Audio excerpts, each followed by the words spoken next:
Moving charge in magnetic field पर based एक conceptual question देखिए। कहा जा रहा है कि एक चार्ज है 1 कूलम का 3 मीटर पर सेकेंड की वेलोसिटी से एक्स एक्सिस के अलोंग मूव करता है। यूनिफॉर्म मैग्नेटिक फील्ड दिया है B = I + 2J + 3K Tesla.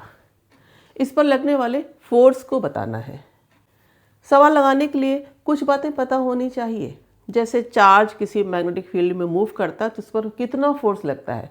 याद रख लो F = Q ब्रैकेट में V क्रॉस B। ये F V के भी परपेंडिकुलर है और F B के भी परपेंडिकुलर है।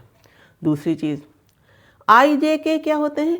यूनिट वेक्टर्स हैं अलोंग X Y और Z एक्सिस, और इनका क्रॉस प्रोडक्ट आना चाहिए क्योंकि क्रॉस प्रोडक्ट है V और B का। तो I cross I, J cross J, K cross K 0 होगा। क्यों होगा? क्योंकि A क्रॉस B क्या होता है? AB sin theta in cap, यानी थीटा उनके बीच का एंगल होता है। यहाँ I के साथ एंगल 0 हुआ तो साइन 0 0 होता है, यानी सेम वेक्टर्स का क्रॉस प्रोडक्ट 0 होता है। और I क्रॉस J = K होता है, J क्रॉस K = I और K क्रॉस I = J। ऐसे याद रखा जाता है दो परपेंडिकुलर वेक्टर्स का क्रॉस प्रोडक्ट। बस अगर ऑर्डर रिवर्स हो जाएगा तो माइनस साइन लग जाएगा। जैसे I क्रॉस J K है तो J क्रॉस I -K होगा, ऐसे ही बाकी। अब सवाल पे आते हैं।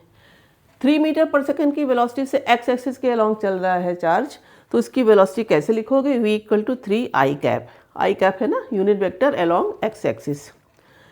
B दिया हुआ है, F = Q V cross B है तो Q तो 1 कूलम है, V 3I कैप है, B I + 2J + 3K है। अब यहाँ देखो क्रॉस प्रोडक्ट कैसे लेंगे? Q 1 कूलम है, 3I × I, तो क्रॉस प्रोडक्ट है तो I क्रॉस I 0 हो गया। फिर 3I कैप × 2J कैप तो 6K cap, I cross J क्या हो गया? K। ऐसे 3I × 3K क्रॉस प्रोडक्ट लिया तो 3 3 9 हो गया, लेकिन I क्रॉस K क्या होगा? -J, इसलिए -9J। यानी फोर्स आ गया -9J + 6K। और किस प्लेन में आएगा? फोर्स में J और K दोनों वेक्टर्स हैं, दोनों किस प्लेन में हैं? Y और Z, यानी फोर्स YZ प्लेन में होगा। मैग्नीट्यूड पूछा जाए तो √0² + 6² + -9² कितना हो गया? √117 न्यूटन।